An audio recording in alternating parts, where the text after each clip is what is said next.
back to the next episode of Waifu Wars.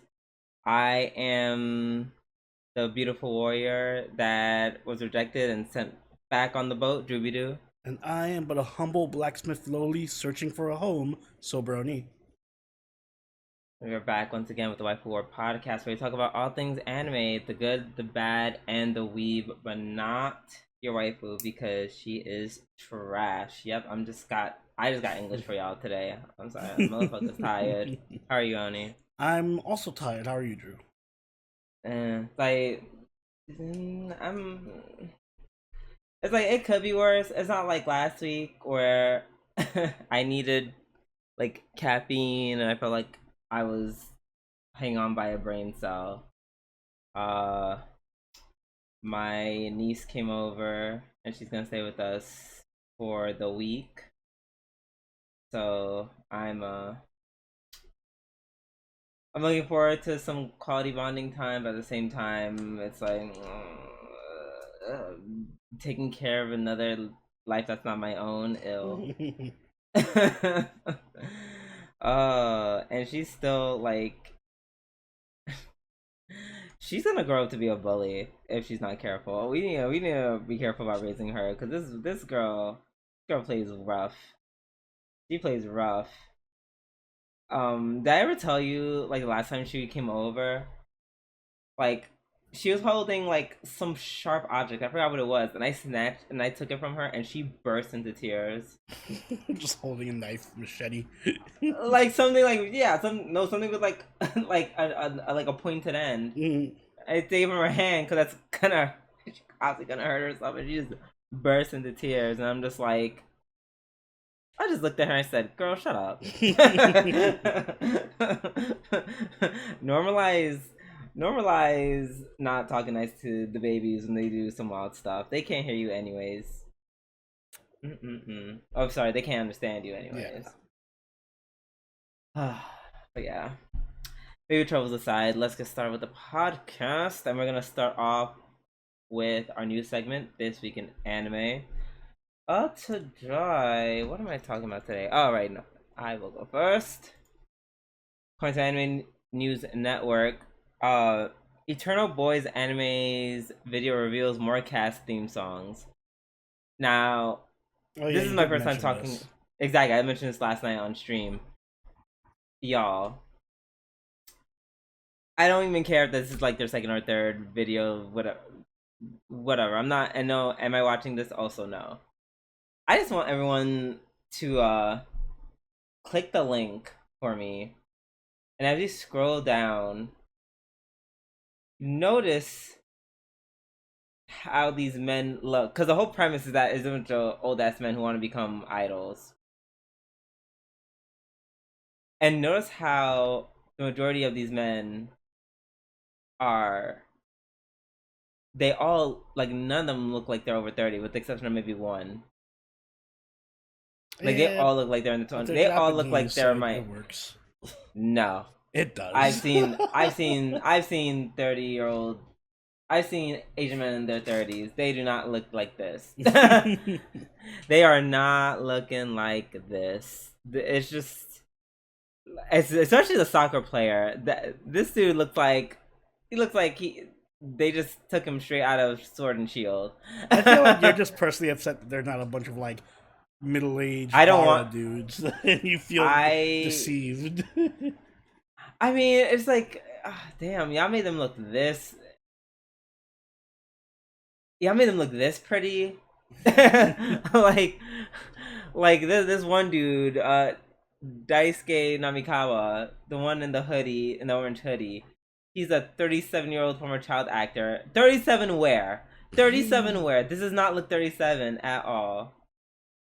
So between him and the football player, I'm just like I don't even understand what is going on here. I will say they are well dressed. I like their outfits. So you are gonna watch the show? No, but I like their outfits. I like their outfits a lot, and that's kind of all the energy I have for this. This is just wild. This is just funny to me. How everyone's like. in their 30s, and some of them are almost 40, and it's like, I guess it's. First of all, I don't have to know that. I don't need to guess what they would look like, because Oni, do you remember the J-pop group Arashi? No. Okay, well, they were this super successful like J-pop group, and guess what? They're all in their 30s, and they do not look like this.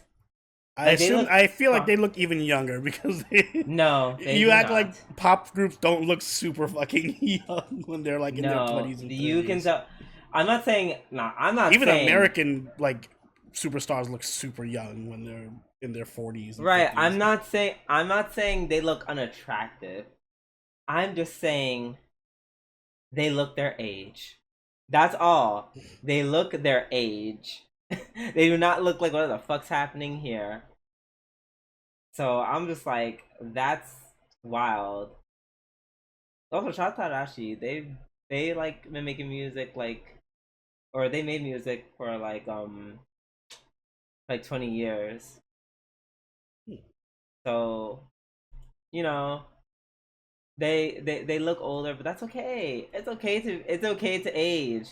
Asia, it's okay to age. I mean, it's okay to look older. I've seen plenty of 30-year-old Asian guys, and they look like they could pass as high schoolers. So, not these guys. Well, maybe the exception of one, but not these guys with Arashi. It's not the same. But yeah, that's why I'm just like, my mind is blown. I was like, oh, the nerve, the nerve of you. But yes, also because I wanted at least one or two of them to be Bada, and they're not. Hey, I'm honest, but I still stand by my first point. All right, what do you got for us? On my neck of woods, people have probably heard already because it's a huge announcement, but My Dress Up Darling, aka Sono Bisque, is getting a second season. No surprise there. It was wildly successful. Massive popularity on like Crunchyroll and stuff this season or this year. A lot of people have it in their top 5 anime of the year and stuff. So we enjoyed it a lot on the podcast. Yeah, it would have been like, if I would have been, no, that's a lie. I would say it would have been contender for anime of the year, but I was like, no. First of all, I mean, it's contender for anime of the year in terms of like, no, it's contender of best girl. Period.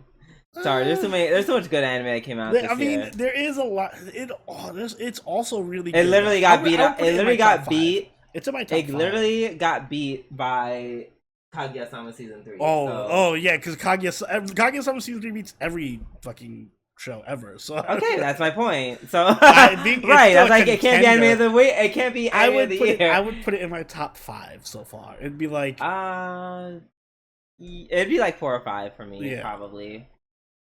Yeah, that much I can agree with you. But then I feel like it's immediately going to fall to the top 10. Yeah. Right, it's going to fall to the top 10 because we're getting our asses beat by good anime. Either way, it is a wonderful show. If you haven't seen it already, you should watch it. It's very wholesome and sweet. A little bit lewd, but ultimately very cute and unique romance story. That does a good job of putting the female focus first, which I appreciate. Yes. So, like I said, if you haven't watched it, please do. I'm looking for a second season. I can't see us not covering it. Yeah, no, definitely not. All right.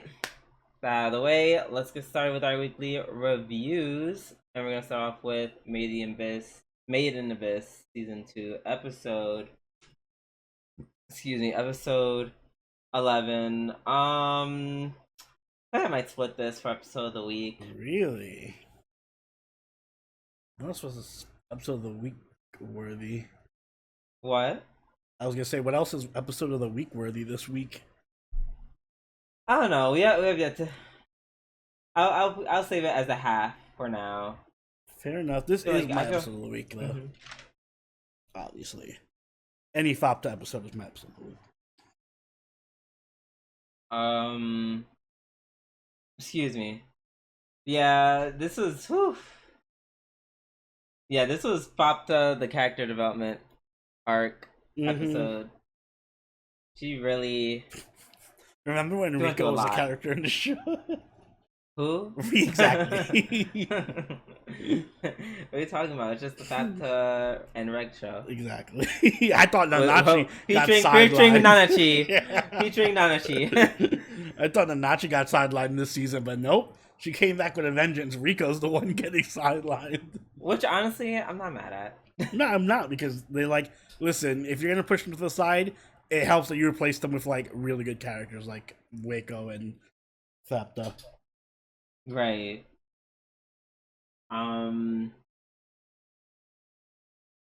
Yeah, it was, for me, it was watching her get fucked up by the creature. Well, it was a wombo combo of inhaling Belaf dust? Mm-hmm. Question mark? Whatever. I like that good fake out. shit. It was like, I thought they were gonna fight, and he's like, "Nope, I'm actually just killing myself," so that you can remember your mom's memories. Right, because well, he was already half dead due to the barrier shrinking. Yeah, and he was like, "Has your mom's memories?" And she's like, "Happiness, Nani." Right, and then just a mass of creatures just invading the village, which honestly, it makes me question the intelligence of the creatures. Because because the way that attack felt incredibly like, what's the word I'm looking for? Gosh, I wish I knew war talk better. Coordinated? Thank you. Seemed very coordinated. Oh, I just think they were just fucking hungry, and they're like, food, barriers weak, get in.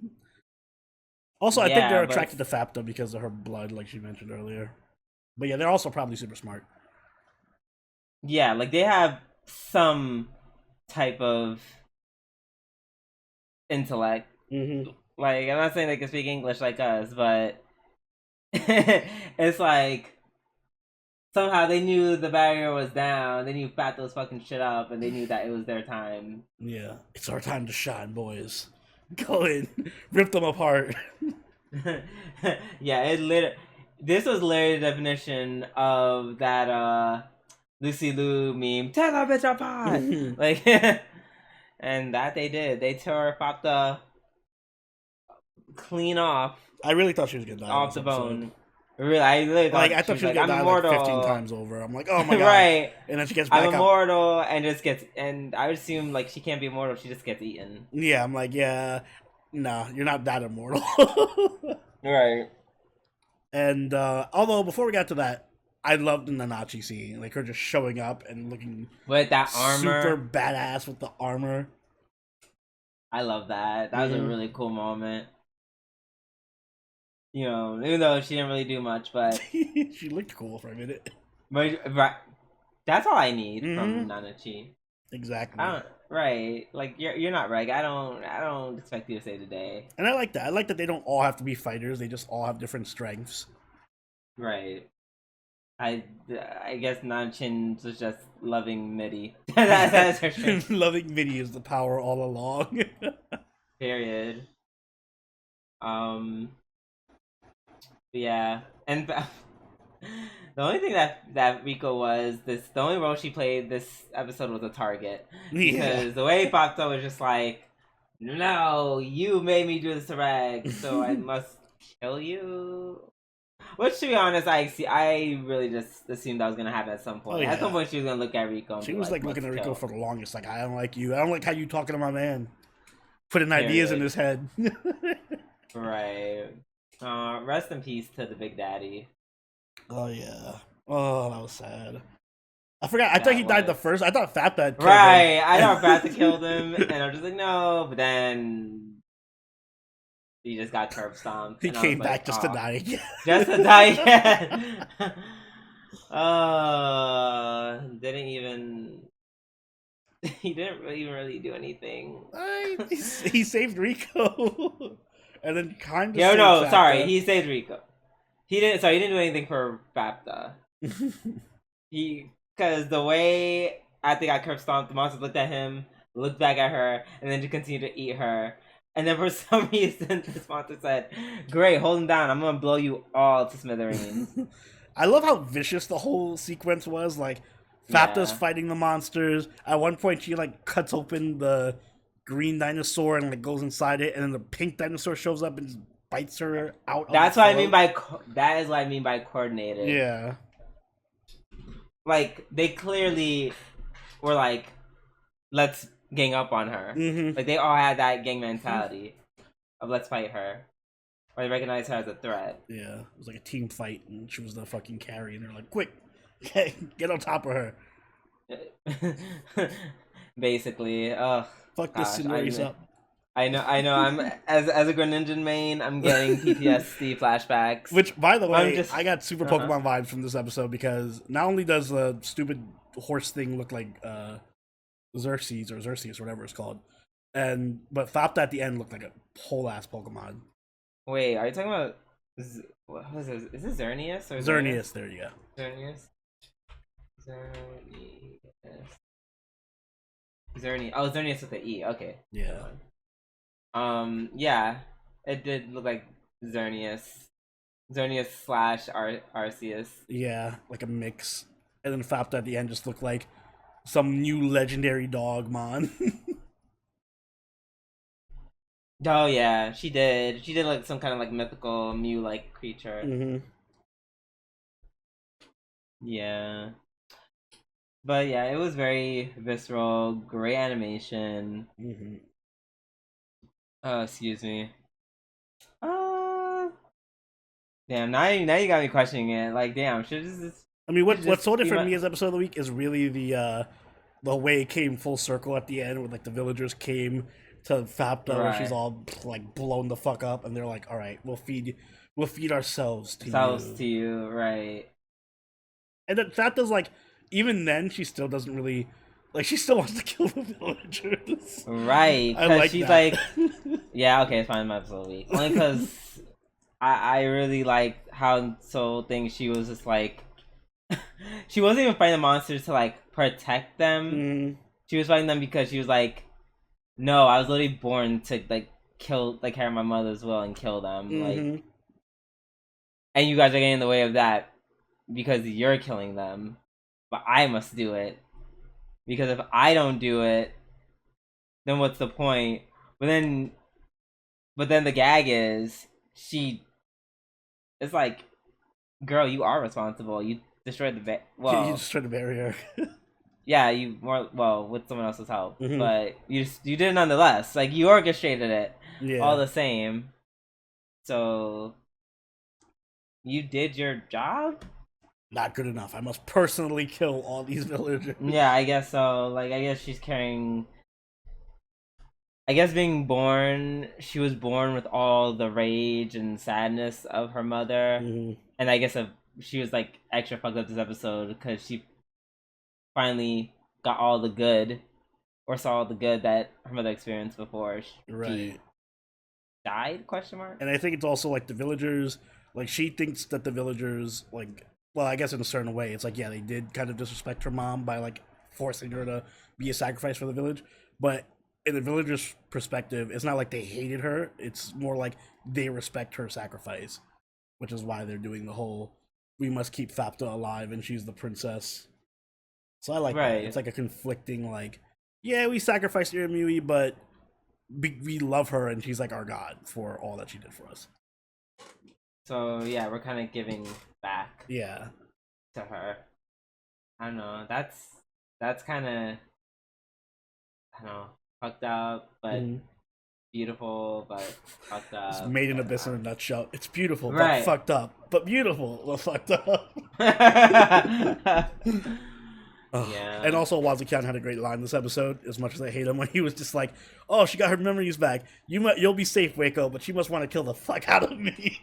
Yeah, he's so good. He's literally one of my favorite. Like he's queued up as one of my favorite villains. Yeah, because he doesn't even feel like a villain. Yeah, he's like, she's gonna really kill me. Yeah, right. Oh man, she's really mad at me. Oh, I'm kind of use up most of my body to defend the village, so.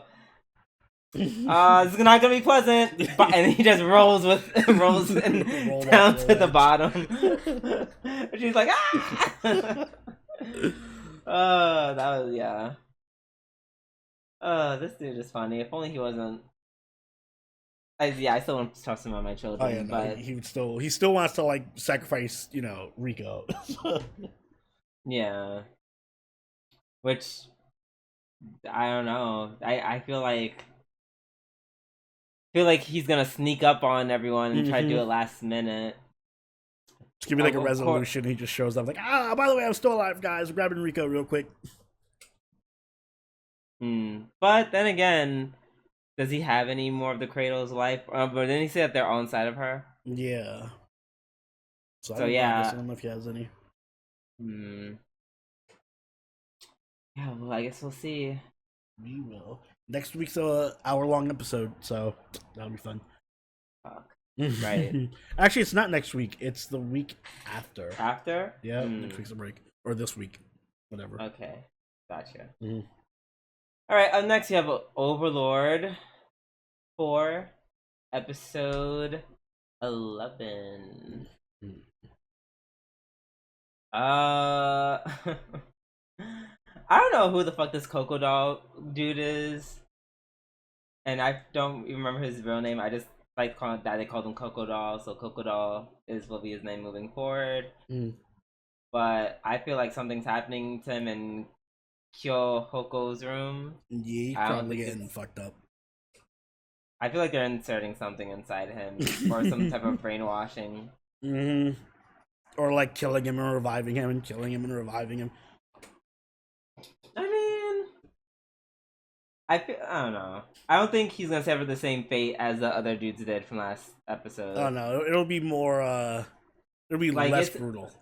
Right. I feel like it's something more like brainwashing kind of thing. So yeah, that was that. And then Albedo and Ainz fight these two what were they, like platinum members?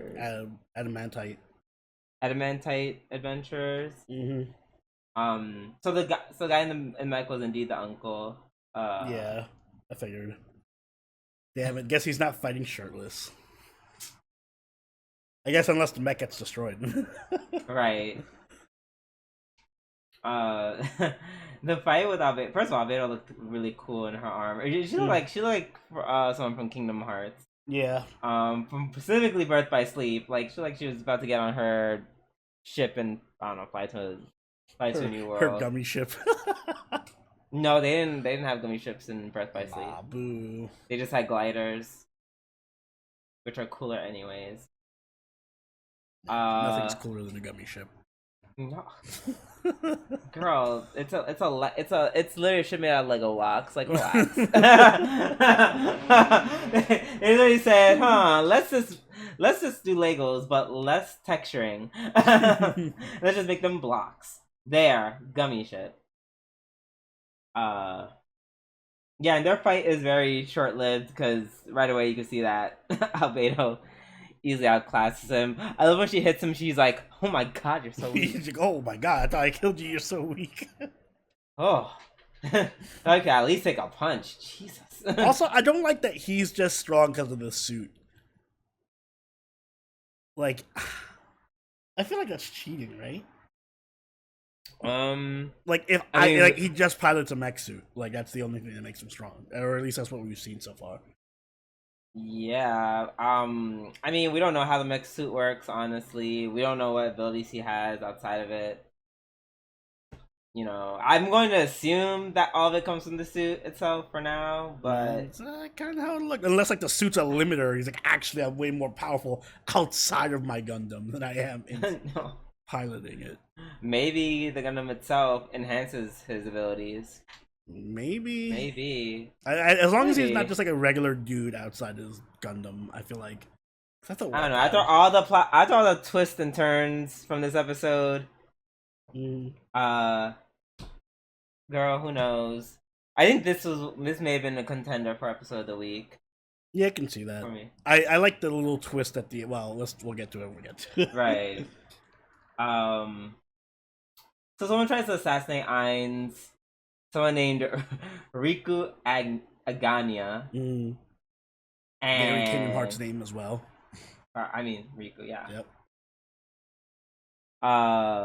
And he's struggling. You know, you see Ainz actually struggling to kind of like fight him just a bit. Like not on the brink of death per se, but definitely what you call a Rimuru versus that other girl moment where they're trapped in the barrier. Yeah. Like something like that. Milim, right. Yeah, that was kind of interesting to see him like have to struggle a little bit. But then also he's like he's struggling, but he's not dying, but he also realizes that, oh shit, I need Albedo. Come back.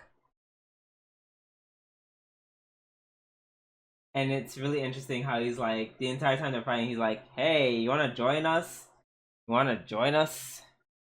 You wanna join us? I like first off, I like the armor, the fighting armor. It was really cool. I like he just has like weapons floating and shit. But yeah. Also very Kingdom Hearts. Also very Kingdom Hearts. I like where you progressively see like he's not beating Ainz, but it's like getting the pressure. More. Yeah, like at first he hits him with the hammer thing. He's like, oh, that's not too bad. And he hits him again and it like knocks him back a little bit more. And he's like, oh shit, I got hit with some knockback there. And you're like feeling like, oh, is this an actual legit sort of threat? Maybe like a potential threat in the future. Right. Yeah, he was really struggling to the point where he's pressed up against the barrier, being like, "Oh my god, like I might die." He just resorts to the pleading tactics, like, "Oh my god, like don't do something silly like this." Clearly, in his interest is to waste time. Because I was like, this is very not like Ainz. To be all like, oh my god, please don't kill me, or something like that, or I'm clearly stalling for time. You know, he is very, he has his ways that he's human, but those aren't one of those ways. But time stalling works. Albedo comes back, and the dragon warrior dude is like, oh, gotta go.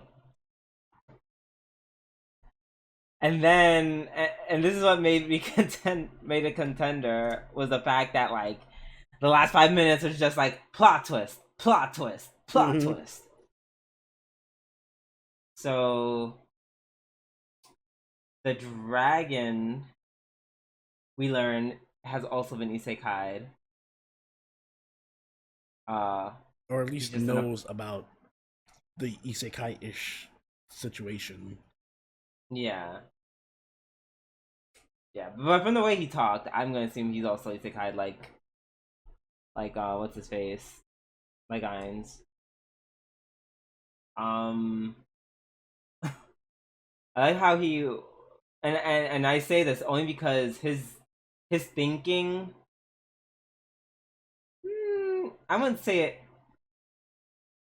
it mirrors Ainz, but like the whole him talking and him thinking, them going back from him talking to him thinking, it was very, they only do that stuff for Ainz. Yeah, it was a very unusual focus on the dragon. Right, they did it in a way that I'm just like, the only person they do this for kind of shit for is the one man who's an isekai. So ...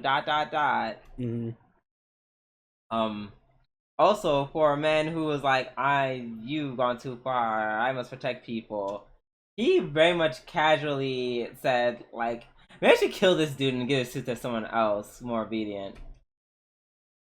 And I'm just like, oh, so you're not like super nice and all for justice and shit, which is kind of cool. I actually appreciate that. Mm-hmm.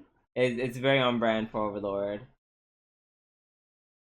Um, and he's already talked about, you know, that he got his hands dirty, so that's hinting that he's done some unpleasant things to, you know, accomplish his goals, so to speak. So he may be. I wonder if we're gonna get more on this dragon. Like, well, I mean, eventually we're gonna get the movie. Yeah. If we get a season 5, I wonder if it's gonna be like split between Ainz and this dragon's faction. But yeah, we'll definitely see about that. But yeah, I was just kind of taken aback when he was like, "Should I just kill Azith?" I was like, "What?" Imagine he did. But then Imagine he did. He just like, fuck it, we'll just kill this guy. That would have been a great plot twist. Yeah, that'd been wild. The fact that he brought it up makes me think that he's gonna betray him at some point. Mm-hmm. But also, the second twist was the fact that Ainz turned out to be Pandora's actor all along. So, which makes me wonder, I feel like Pandora's actor isn't as strong as Ainz. Oh no, I think Pandora's actor is weak. I don't. I feel like I vaguely remember them saying that somewhere. Like his job is not to fight or whatever. Right. But you know, for someone who is weak, mm-hmm. he was able to hold his own until he couldn't. You know. Mm-hmm. Also, I kind of called it before the reveal, although I didn't. Like, I noticed something was weird. Like, I knew it wasn't Ainz because way back in the beginning of the episode, the way Albedo's talking to him is just like super disrespectful and casual. It's just like at a certain point she's like, "Yeah, whatever, just leave me alone, stop talking to me." And then I'm like, "Why is she talking?" Right. I think what gave away for me was when he was just like, "Oh my god, don't kill." Da, da, da. Once he started going with this, I was like, "Something's off." Something is off. So I like, there was like little hints. And also, Ainz would never be by himself. Oh yeah, too. Like when have you ever seen Ainz like truly alone? So yeah, that was an interesting ploy to. I also look forward to the ultimate despair moment when they realize, like, oh wait, we weren't really fighting the real Ainz, we were fighting a much weaker servant of Ainz. Yeah, makes me wonder how the fight would have went if they maybe swapped places, like fake Ainz versus the mech and Albedo versus this Dragon. other guy. Did we get his name? Dragon? Yeah. No. Okay. Well, Riku. Or whatever. Yeah. Rika Agrabah. Yeah, Riku Agrabah. So I just saw someone play. I just saw Silicon Moon play at the Agrabah level. That's what's in my head. But yeah, so that is interesting. I'm looking forward to. I don't know whatever the fuck's happening next episode. Oh, I guess the eventual destruction of the kingdom. Yeah. Because they're like the way they were like, "Ooh, we tried to save him, didn't work, herder," and that was it. We tried our best. Period. All right, let's move on to Jashin-chan Dropkick X. Woo! Excuse me for the yawn. Episode 11. Yeah, episode 11. Yes. Did Jashin get murdered this episode? I don't remember. Yes, she sure did. And it was shit. Oh yes, she got murdered. She got murdered in the flashback. Oh yeah, my god! I just smacked the shit out of her. That was so great. That was so good. I'm just like, yes. Oh, we're back to good old Jashin. Yes, only with 2 episodes left. That's all. You know what? I'll take it. As long as we don't go back to random place in Japan. Mm-hmm.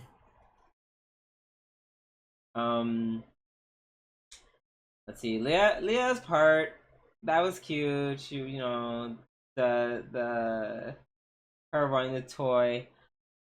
Mm-hmm. No, actually, no, it was fine because those three weaves that you see trying to get the figurine, Oh, yeah. and they do the whole, yeah, that part was actually funny. Yeah, eat the spider, eat the tarantula. Eat the tarantula. Eat the tarantula, Papa. And then she's like, you guys switched roles yesterday. ... Oh, that was really funny. But yeah, and then the whole little thing with Persephone being like, Leah, I'll give it to you if you ask real cute like a kid. Mm-hmm. That was a cute scene too. I like their dynamic. Yeah. Wish we got more time with it, without the whole subline, 5 episodes of travel or whatever. Agreed. Let's see, and then the flashbacks where it was really random out of nowhere. Like, it just started as a flashback, unless I wasn't paying attention. No, right? yeah, it started. They didn't. There was nothing to like trigger. They're like, oh yes, remember back in grade school, or like right, the episode just started as a flashback. All of a sudden, everyone was just really young. Mm-hmm.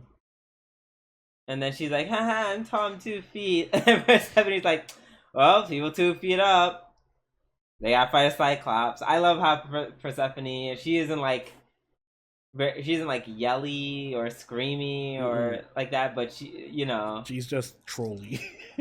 Yeah. Oh, that was funny. But then she fed her curry at the end, so yeah. Oh, it's worth it. I'm glad all she had to do was get killed by a Cyclops to get the curry. I mean, she probably would have gotten the curry regardless. She just, put herself in that position. Mm-hmm. But then, I'm not gonna lie, the second part was so strong. For a split second, I was like, might this be my episode of the week? But I'm like, no. But if you could take the second part or the last part of this episode and made it like one whole episode, this could have been episode of the week for me. I can see that.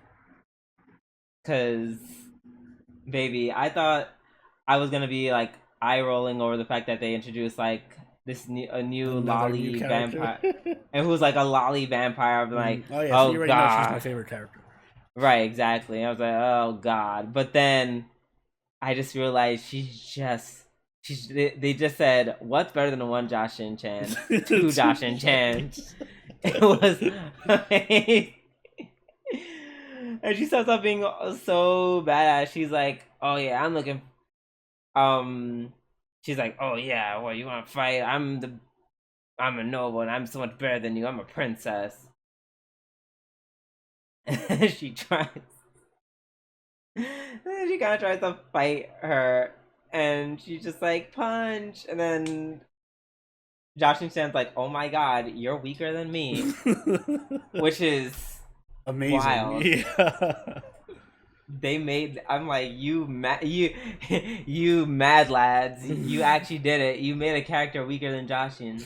She just tries to fight back like, super milk punch. She's like, super milky soft pink punch. And then she calls for help. And then we meet her handler, Atre, who's just like, you're picking a fight, and it's beats the shit out of her. Like, don't fucking start fights ever again. Oh my god, it was so great. Yeah, it's basically Jashin and Urine, but vampire. Right. And then the gag is, speaking of Urine, they're like, yeah, we're gonna look at this woman named Urine. She's someone who's like was able to subdue angels and demons, so we want to drag her back to the underworld and have her work with the vampires. And I'm just like, And of course, yeah, Jashin's like, nope. And completely lies and is like, I don't know who that is, bye. Yeah, no, it can't be me. Bye. Good luck with that. So I'm looking forward to them like actually finding Yurine, however they do. It's not Yeah, gonna be only a have one fun more time. episode. This is not gonna be a fun time for Jashin. It won't. It's going to end up with Jashin dying somehow. And I look forward to it. Oh my god. That's all I literally this is all I wanted. Mm-hmm. This was all I wanted. It's a fun season, fun characters, and Jashin dying. Exactly. Oh, and at the end, correct me if I'm wrong, did she definitely went back into the casino. Yeah, she went to a casino. Or like some gambling place. Cause she's like, just one more pull, and I'm just like, oh, I'm like, there ain't no way. Gosh, she's so stupid. I'm just upset that I wasted like 5 episodes not enjoying this.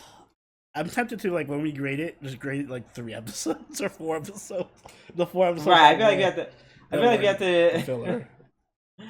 Right, I feel like we have to do like rate the episodes that weren't fillers and rate the thing as a whole. Yeah, it'd be like super graded on a super curve. A super curve. Putting it lightly. But yeah.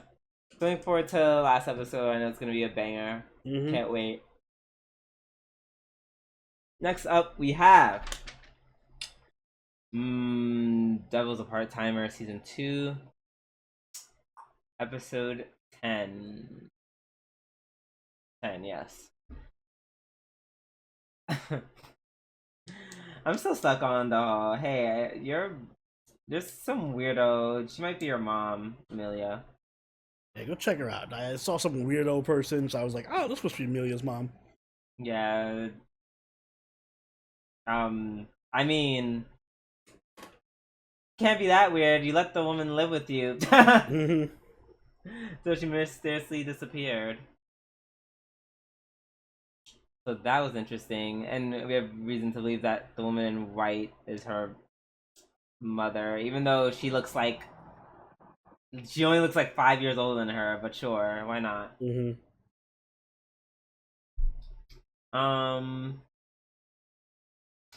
I feel like this episode is this episode is incredibly slice of lifey.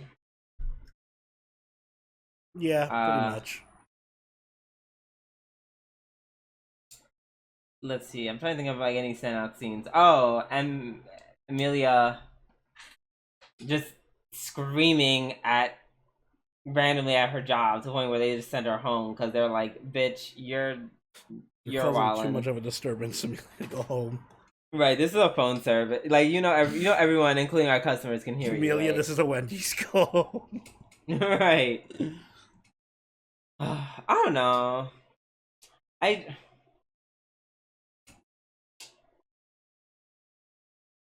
feel like I don't want to say this, but I really just don't care for Amelia. I don't either. Like, she has her moments where she's funny, but as a character overall, I just don't really. She's flat to me.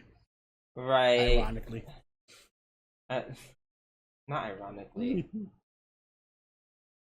Yeah, she doesn't give me anything except just being angry Ellie. Mm-hmm.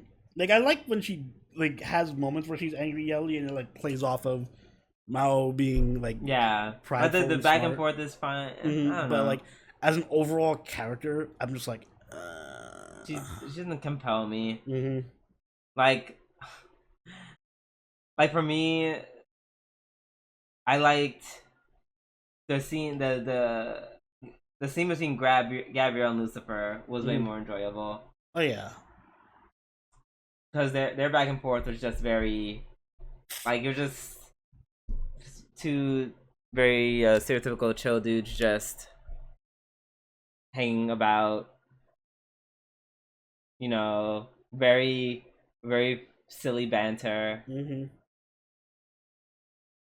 I feel like with Amelia, you can only yell for so long before I'm over it. I feel like Amelia is a really old stereotype of tsundere, but like in a more modern cast.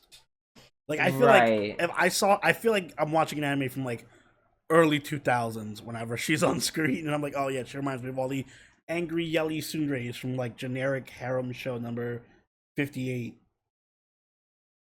Yeah, that's exactly what the vibe that she gives. I'm just like, but sort of the cast is funnier. Yeah, like the rest of the cast is just more interesting and Is they're funnier better. or cooler? Like, yeah, I'm sorry if there's any Amelia stands. I'm sorry. Sorry, Amelia stands. She's cute. That's just how I feel. Like, mind you, the Chi is right there, so yeah, that's true. it's like it makes her even more. It makes her even look less desirable when you have a nice girl like Chi. Yeah, she's not doing her any favors.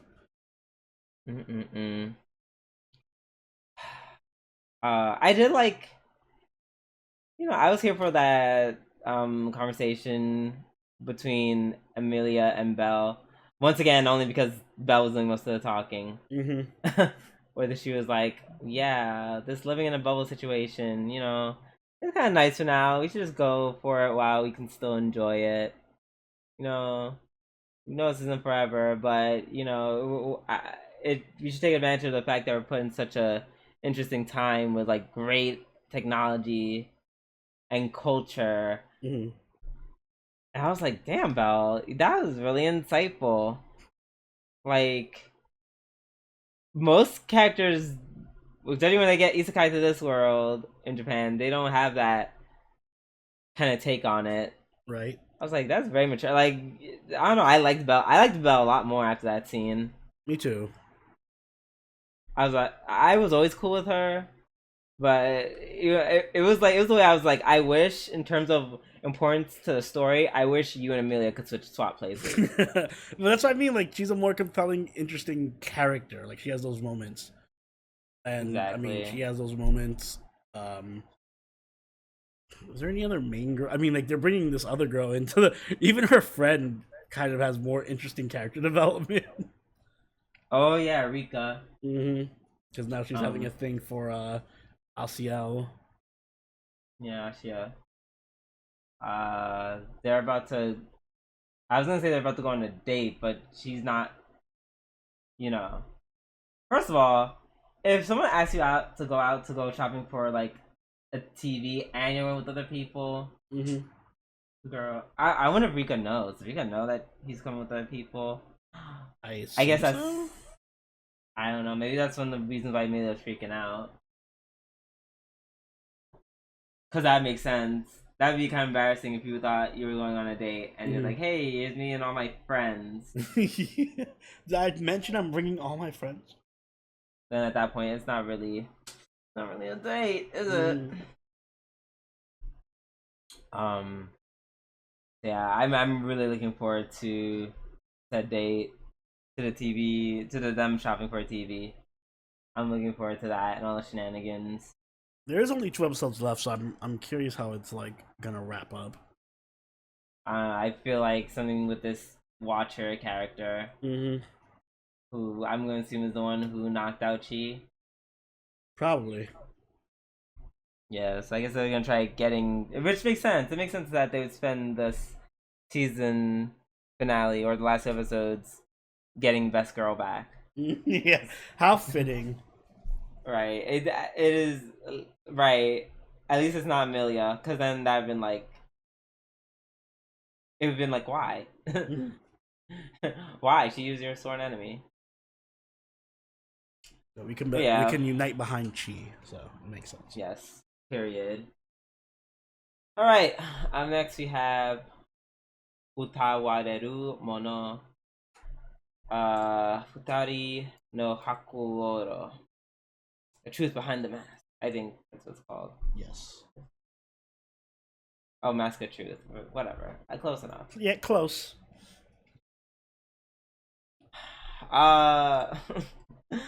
Mororo said, "Fuck you, girls. I don't give a shit what you got to say. I'm gonna blow up this bridge and y'all can kiss my ass." I'm kind of here for this Mororo, this Yeah. Fire and Brimstone Mororo. The evil Mororo altar. Yeah. She was like, cause you know what? One thing about him, evil or whatever, say what you will. Mm-hmm. This bitch is asking the important questions. Where's Haku? Where's the body, girl? Yeah, what you do with Haku, bitch? Show me Haku. Like, is that like? There's a lot of questions and you're not answering them. Ashtoru. The people want to know. So yeah, I guess. Listen, y'all. If you ever have to come up with a good, the lesson is come up with a good story, or else the people closest to you might get very angry and become evil and fuck your shit up. I'm kind of getting annoyed that he can't tell anyone. I mean, I get it, but it's like I feel like so many of these situations just be resolved if you were like, by the way, guys, I'm Haku. I'm just pretending to be Osho. I agree to a certain extent that like that there was ever a time to tell Mororo. I thought he was when he told everyone to go away, and he kind of was trying to hint at it. Like, right. I'm your friend. Remember all the great talks we had? You remember?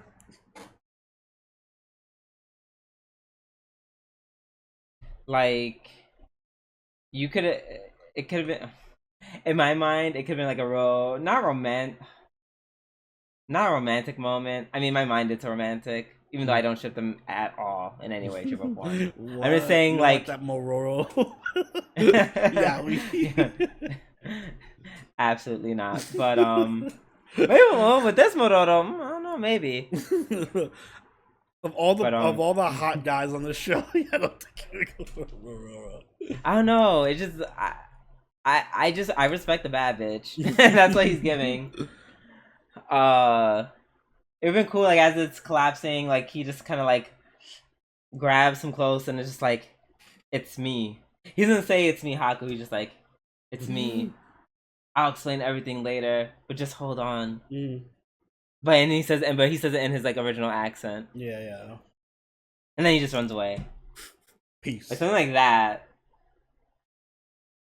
Doesn't have to be that romantic, but something to that extent would be like I know he's nice. gonna die and like find out as he's dying that it's Haku, but I kind of don't want that to happen. I want it to be like he finds out it's Haku and then like he betrays the Empire and like sides with Haku or something. Like he's like a mole. I know.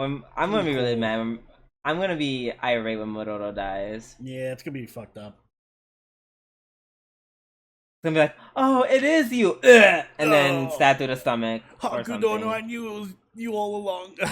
Bleh. Right. Oh man.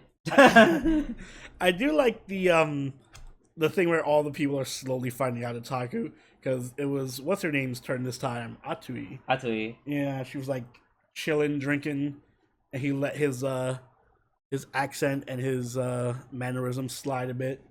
Yeah, because he was drinking. Yep. Mm-hmm. And then she's like, "I'm gonna kiss you." Yeah, surprise kiss. Which, first of all, I did not expect that. I didn't know she had it in her. You go ahead, Atui. Do you? Just hope Kuan did not see that. He was like standing off to the side or something. Girl, the way she like, hold on one second. She grabs her veil, puts it over her head. Oh, look, the princess of whatever is back. It's returned, and then she starts being the shot out to me.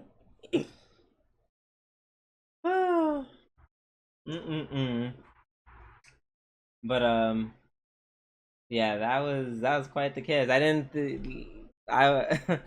I guess she took her father's advice to heart. True. And right after her love interest left too. Right. Wait, by the way, I don't want to be sure. It was. Wait, was it Atui's dad try to pimp her out, or was that another dad? I don't know. That was Nori, whatever her name is. Nosuri's dad. Yeah. That right, wrong person. My bad. Well, her dad also tried to pimp her out. It was just another guy. Oh yeah, well. Yeah, Atsui Daz got rejected. He was like, yeah, sure. Could I have all this unlimited free pussy while you're here and while we're building this? Sure, I could do that. Or you can get the fuck out and I'll come back after being I don't know. If some dude at that point, some dude rejected me, and I'm only saying, okay, slight tangent, because I was in Gold Nubian stream, shout out to Golden Nubian. And we were watching a catfish where this this woman was talking to a dude for 17 years. Yikes. 17 years. Plot twist, it was actually him. But like they just never FaceTime or anything. Just back and forth for 17 years. And they finally met, and baby. And this is where it ties into what I'm about to say. A man, 9 out of 10 times, you'll know when he's into you. You will know. And in the same vein as that guy was given, even when they met on Catfish, he was still kind of like he was giving her the run. You could tell he's giving her the runaround. Like it was very obvious that he, for one reason or another, did not want to date her. Which is wild because first of all, she was way prettier than him. So it's like, bruh, And it's like, if it's not, I've said it after 17 years, if it's not emphatic yes, no, he just doesn't want you. And in the same vein, if you offer to be there for him after a bridge collapses, after the kingdom just got overthrown, and he says no thanks, girl, he don't want you. Yeah, and he's an idiot, and you know what? Right. You can do better. You can do better, and also, if his little gets killed in battle or whatever, I'm fine with that. Yes. No. It is 2022, ladies. If he is not acting like he wants to be with you, do not give him the time of day. No. We are not letting these dudes run us around like dogs anymore. No, and Atsui is perfect, so I don't know why I have no idea what his problem is.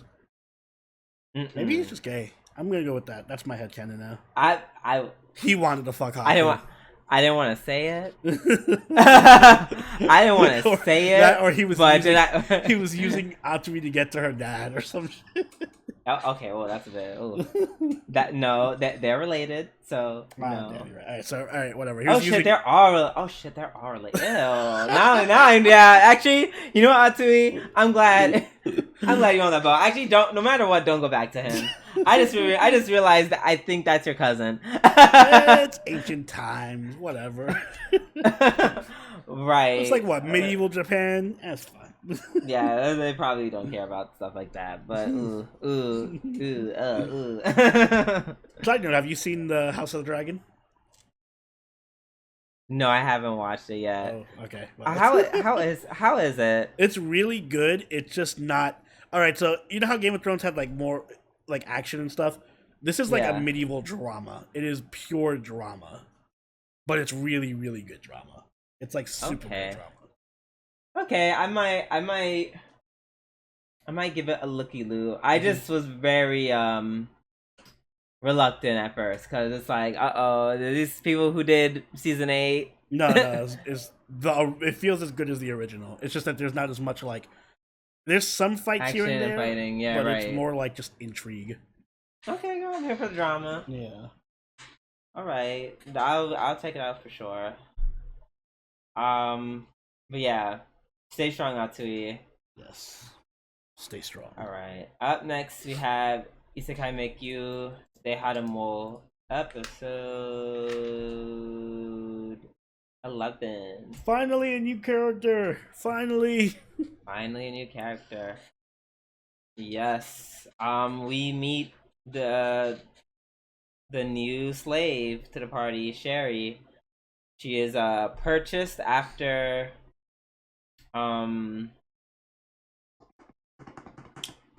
That's what Sima calls it. Michio's like, yeah, we need more party members, and I also happen to need a blacksmith because of the skill gem thing. Mm-hmm. Oh, excuse me. So they're like, let's just get a dwarf.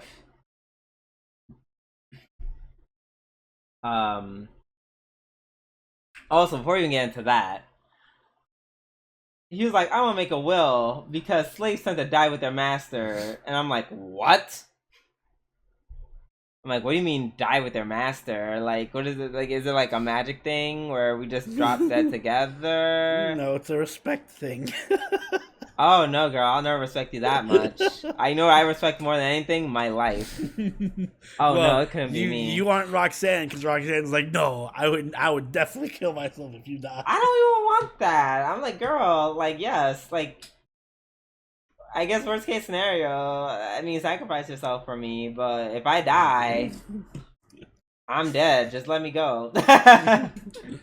Like, just let me go. I promise you, you'll be alright. The way I would go behind her back and still write that, I'd be like, Roxanne, I love you, girl. You don't know what the fuck you're talking about. I don't even respect her wishes to die alongside you. Yep. Listen, once you're free, if you feel that type of way, you can take your freedom and take that knife and plunge it into your chest. I can't stop you. I'm dead. But not I like get like a cough and then it's terminal and then she's like, well, you know, it's been real for both of us. Like, no. you get run over by like a wagon and then she's just automatic, oh no, time to kill myself, just like stabs herself in the chest on the spot. Or like he's gonna have like a bunch of slaves, so like all 6 of his slaves just pull out daggers and kill them. Like so do they all just want like a mass suicide pact? Like, no, absolutely not. No, could not be me. The way I would watch my master die and be like, damn, that's crazy. Like, I'm gonna light a candle. Maybe I can. Oh damn, they don't have a body to bury. I remember Homeboy's clothes. Like, you just disappear. That's funny. Just digitize, yeah. Right. I'll be like, listen, let me take some of your equipment and start my new life. But yeah, so they go back to the homeboy Alan, the slave trader. They buy Sherry. I don't know why. Maybe it's just me, but the way I would have been like, oh, you're not what I'm looking for? Have a good life. Goodbye. What? I mean, the whole point is that he's... So, alright, this is what I like about this show, and it's the unnecessary levels of, like, world building and lore that they add for a show that otherwise has nothing to do with any of it. Because it's like, oh, yes, we gotta talk about the dwarf lore where they have thinner ears if they're older or whatever. And I like how he uses that as leverage in his negotiations. He's like, well, her ears are thin, so are you lying to me about her age? Right. And then he has like his passive skill that like brings down the price and stuff. Like, I like all of that, but at the end of the day, it doesn't matter. So they're just gonna go grind in the dungeon and fuck. So there's like no bigger goal. Yeah, basically. Which I love how he kind of hinted at that at the beginning. She's like, "You'll do something great, I can tell." And he's like, "Girl, I'm just trying to live." Mm-hmm. And I'm just trying to fuck you and kill stuff in dungeons and make money, make this money. How relatable. The daily right, grind. Very relatable. Yes, this is incredibly relatable. Which, it's like, I don't know. I like it, but I don't like it because I'm just like, usually they would have like some big overarching plot, but this one is just literally him building his party. That is the plot. I like that Roxanne was a bit jealous, like here and there. Oh my god, that was great. She said, "Hi, I'm his #1 slave." Yeah. I hate that. You tell you, I hated that line with all my guts. I hate it. I'm like, no, not the pick me slave. Yeah, Oh, I'm God. the main slave. I'm the house dog girl. So Yeah, not the house slave versus the field slave. Oh no, I hate it. Also, what they kept saying, what was the beeps? Oh, do you know what the beeps were? They kept saying like, oh, what do the beep and the beep or something like that. oh, I don't know. I thought it was weird. Yeah, that was weird. Go back and rewatch the episode. It's like some major plot point. I feel like it was something related to sex. Maybe. Like 1,000%. No, because it's like, oh, you won't get diseases because she's a beep. Oh yeah. It's like, but then again, it's like her being. Well, what's that? You know what I'm saying? Like, what is that beep? Because it's like, the word can't be sterile. Because being sterile doesn't protect you from STIs. Mm. So I was just like, I don't know. I don't know what that beep was. Chat. It said chat. Anyone who's watching this, if you know what the beep means, please let me know. Beep us up. Like, yeah, it's literally when they're. It's literally. I'm referring to a scene where Alan and whatchamacallit, Alan and Michio are negotiating prices, I believe, and they're talking, and yeah, they're just going over her. They're just talking about her essentially, and they said, well, she's a beep, and because she's a beep, you won't get any diseases, like, or something like that. Why? I'm really upset. I guess virgin. Maybe that would make sense. I think what happened is like it was probably beeped in the censored version, and in the uncensored version it wasn't beeped, and then the subs they just took from the censored version or whatever. Right, that's probably more likely what happened. Because I was like, why the fuck did you beep this? So I can't imagine them beeping the word virgin, but then also showing like a 10-minute long sex scene. Right, even though there was no sex this episode. Yeah, well, the other episodes there were. Right, trust me, I'm not saying. I'm not acting. It'd be weird for the show to be modest about language, but then.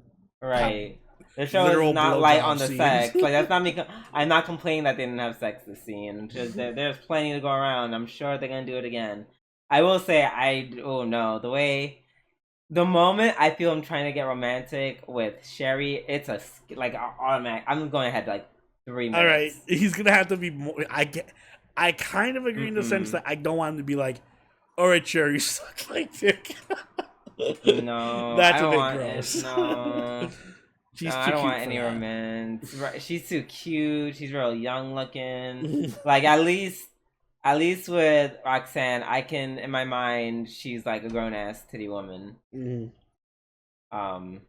No pun intended, because her titties are huge. But yeah, with Sherry, I don't know. It just hit different. I don't want it. I don't mind the sex scene with Sherry. I just hope it's not gross. Just anytime they're being romantic, I just have to skip it. I can't. The next episode is just fucking 20-minute sex scene with Sherry. I'd be like, I don't know what happened this episode. I assume they just had sex for all of it, because I just skipped around a few times and that was that. But yeah. And then of course, Sherry is a little. I feel like when they bought Sherry and Sherry was having all these questions, which I like the fact that she's quick on the take. Mm-hmm. Like she's like, like she can already tell something's off. And I feel like Roxanne is kind of just making her just what's the word? Just accept it. Kind of almost like a cult. Kind of. It was getting cult vibes. She's like, oh, why can't you do it? Oh, just forget it. Go to the gate. Like she was being extra pushy to just be like, yeah, just let it go. Don't worry about it. Just do the thing. Yeah. So yeah, that was very interesting. I feel like that's gonna happen a lot more as it goes on. Mm-hmm. As Roxy's like, not Roxy, as Sherry's like, girl, who the fuck are you? But yeah, I guess her their goal for Sherry is gonna be just like, yeah, let's find out whatever we can to make her a blacksmith instead of just getting a blacksmith. Yeah, just transform her into a blacksmith. I mean, I guess it makes sense because you can get her cheaper that way. Right, if she was an actual blacksmith, she probably would. She could potentially would have been as expensive as Roxanne. Yeah. So I guess it's fine. I guess you get your bang for your buck, so to speak. All right. Yeah, I think that's all I have to say about that. Let's move on to our last anime of the night. RWBY. Ooh, now I turned my thing all the way down. RWBY. Hyosatsu Teikoku. The last episode is actually our finale. Yes, it is.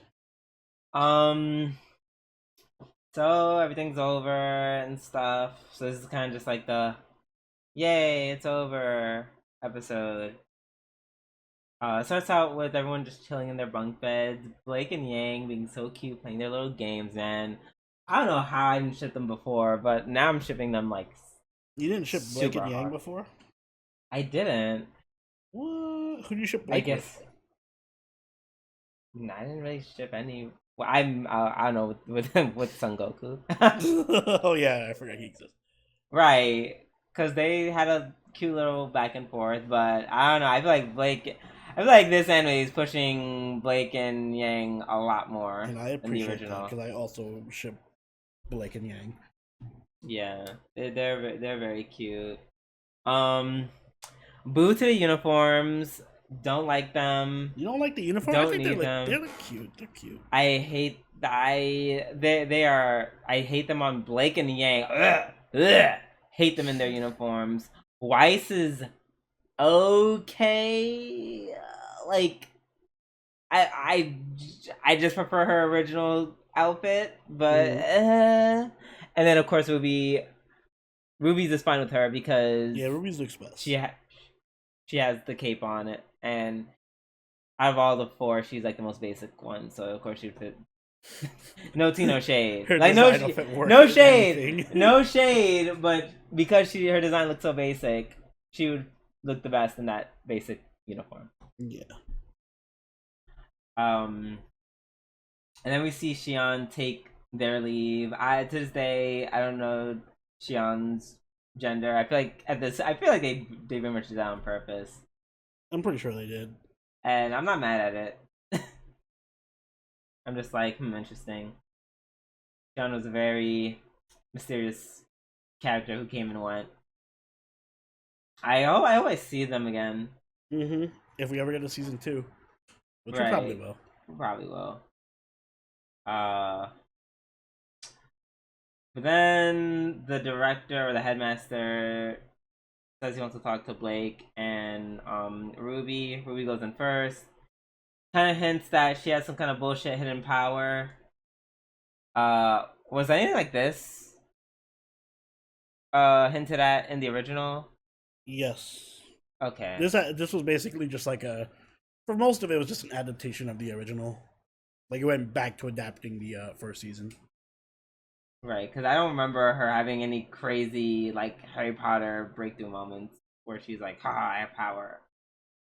I'm like, "Bitch, you powerful enough." And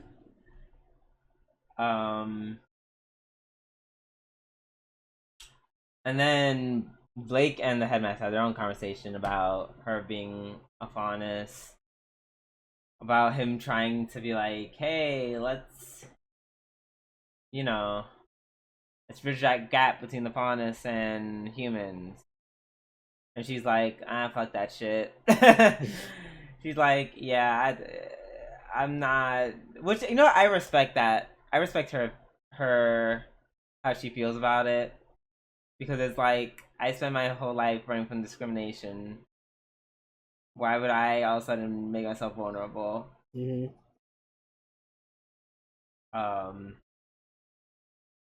Also, I don't know how the headmaster thought out of nowhere that he was gonna get her to admit that she was involved with the White Fang. Yeah, good. Nice try though.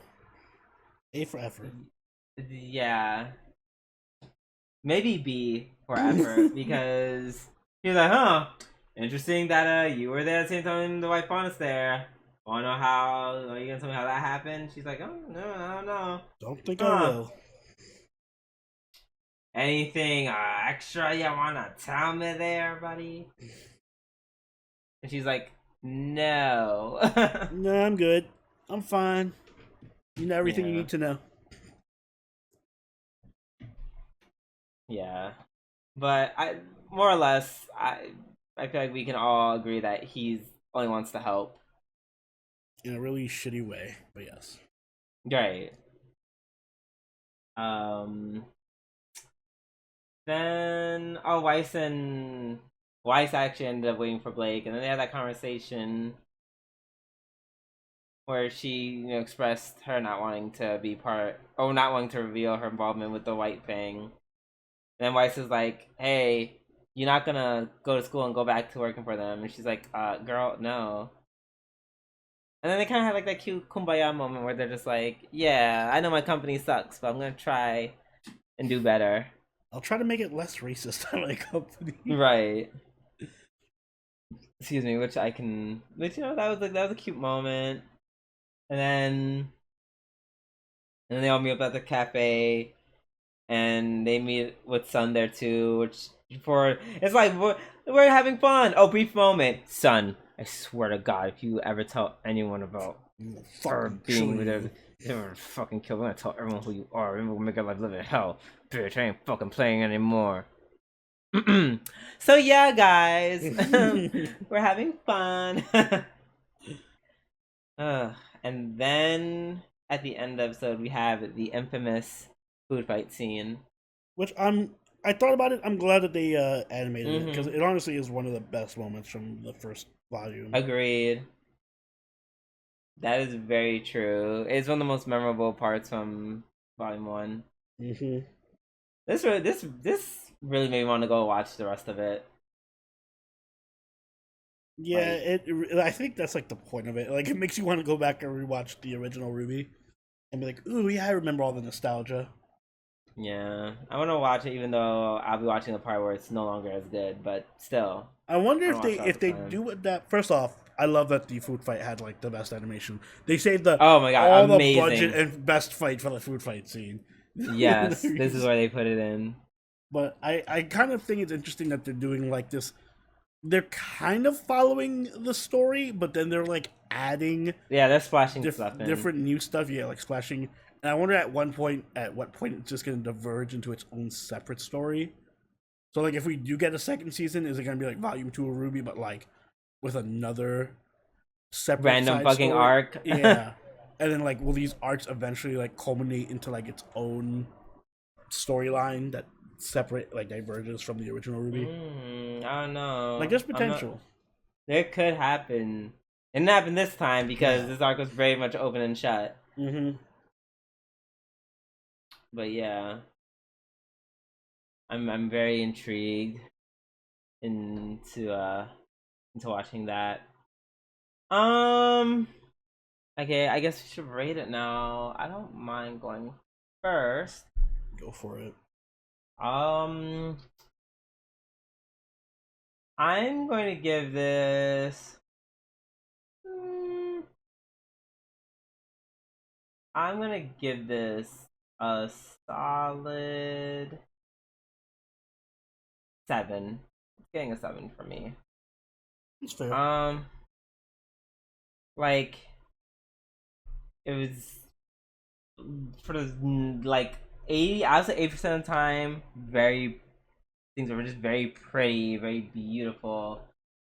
I do. Oh, I had to point this out, but in the last episode, I love and I feel like instead of they found a new thing, Shaft found a new thing. It's no longer head tilts.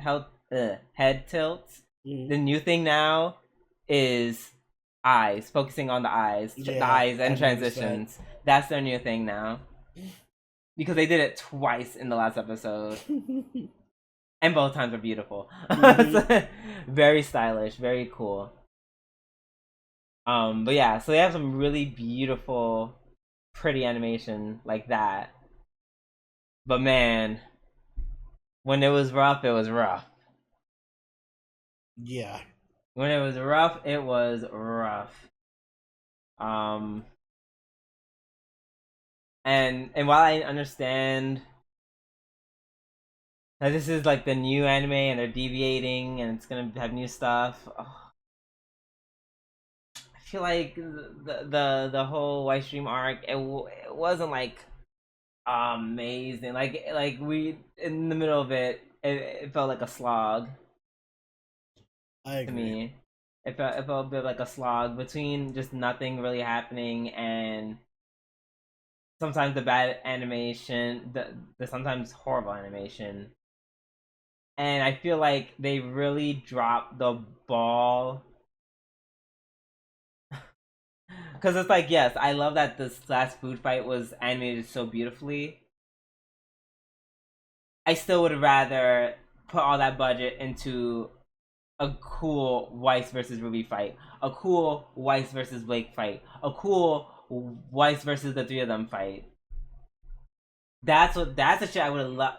Those are the fights that we've never seen. Well, I have not seen in RWBY. I feel like don't happen often in RWBY that we would like to see, and it didn't happen. But instead, no, we're gonna animate the fight that we've seen already. But we're just gonna animate very well. Like you could have made the food fight shitty, and I don't think that would. I would have been just fine with it happening because I'm like, yay, nostalgia. So yeah, I feel like they just made a lot of poor choices, in my opinion. I agree for the most part. I think I'm gonna give it a 6.5. So things I liked the animation when it was good, which is not most of the time, unfortunately. I liked the premise, and like I said, I like the direction it goes, and I like the music. I think the music was really, aside from that Really one, good, yeah. Twice song, the music was really Oh my good. god. Triggered. But like, yeah, I feel like they definitely lasted on this. I get it's called Ice Queendom, so it's all about that Weiss arc. But God, they stretched it so long. I feel like they literally could have done it in like 3 episodes, and they chose to make it the entire season. This is not an arc that should be longer than 3 episodes. It just is. It just is not. Yeah, there's some arcs that have more meat on them, and this was not a meaty arc. It just felt like I felt it being stretched. Yeah, it was like, yes, we get it. For her, people are racist against Fauna. Kind of a bitch. She's kind of a bitch now because of Grimm. Blake suffering because Fauna shit. Like, girl, I get it. Yeah, it just didn't. And also, I feel like a lot of the episodes just they were like a blend in my head. Like they all feel very samey. Like aside from certain scenes here and there, I couldn't, like, if you just showed me a scene from a random point in the series, I would not be able to tell you what episode it's from because they all feel like the same episode. Right, I can tell you kind of like this happened. Oh, this happened at the middle of the arc. Yeah, this may have happened at the beginning. But it doesn't feel like I could tell you exactly the episode, and I feel like the episodes didn't have their own identity that way. So it's like, it was just a bit messy. Yeah. No, like I said, not the best choices for an arc. Still better than Last Encore, though.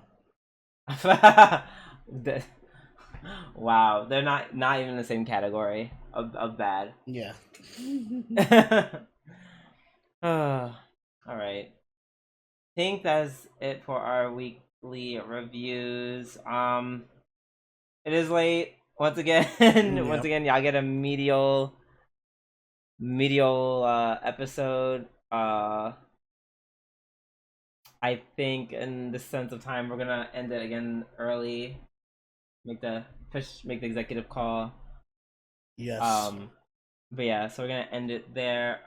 Hope you enjoyed it. Thank you guys so much for watching. Oni, take it away. Guys, if you enjoyed this episode of the Waifu Wars podcast, make sure you hit that like button and subscribe so you catch all the episodes as they go up every week. If you haven't already, do follow us over on Twitch, follow us on Twitter, and join the party in our Discord, all linked in the description down below. You can also become a channel member or a patron, like all the lovely people on screen right now. Also, we will be dropping the new winter anime guide soon. So if you are a patron or a channel member, you will be able to vote for one show we watch next season. And if you want to get in on that voting, you know what to do. And Drew, you have anything you'd like to add? I hope you guys have a good week. It is the last. No, it's not the last week of September. Next week is the last week of September. Mm-hmm. Right, I know. I already started. I sang the song in my head before I even said the sentence. Yeah, exactly. So yeah, just have a good week. It's could maybe potentially finally fall. For once. And on For that once. note, this has been Sobroni and Juvidu. we'll catch y'all later. Later. Bye.